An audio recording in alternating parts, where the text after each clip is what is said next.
Russia said to boost its defense systems amid concerns the US could be developing advanced space weapons programs.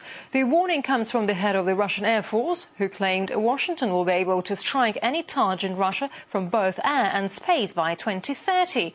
The decision to bolster defenses comes after the US launched its Global Strike Command, which brings all of its nuclear capabilities under one roof. Russia plans to develop a new anti-missile system capable of destroying ballistic missiles and hypersonic aircraft. The country's entire air force will also be placed on a permanent state of readiness within a decade. And let's now assess this so-called threat from space with the head of the Center for Analysis of Strategies and Technologies, Ruslan Puykov. Ruslan, a very warm welcome to the studio. So what's the actual threat that the Russian Air Force chief has mentioned? In fact, it's absolutely obvious that today there is only one country which is able to use space in military, as a military base, as a military logistic. This is the United States. This is one of the reasons why Russia and China are desperately trying to engage their disarmament negotiations in the outer space in Geneva.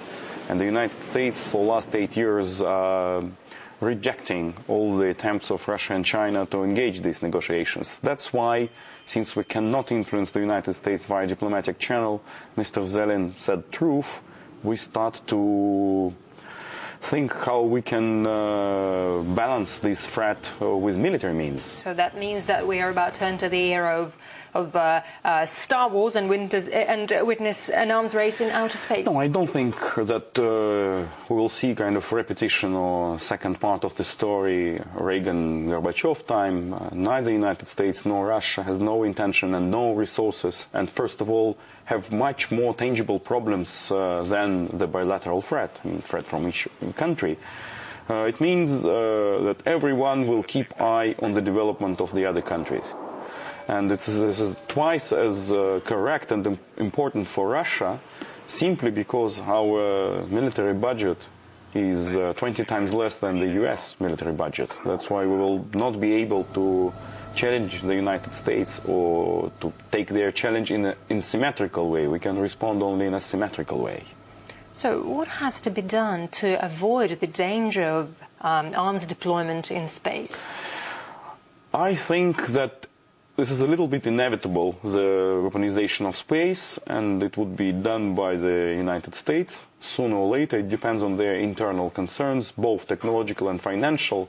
And Russia and China and some other countries, they simply should monitor and think what they can do on the ground and what they can do in the other fields of military technology.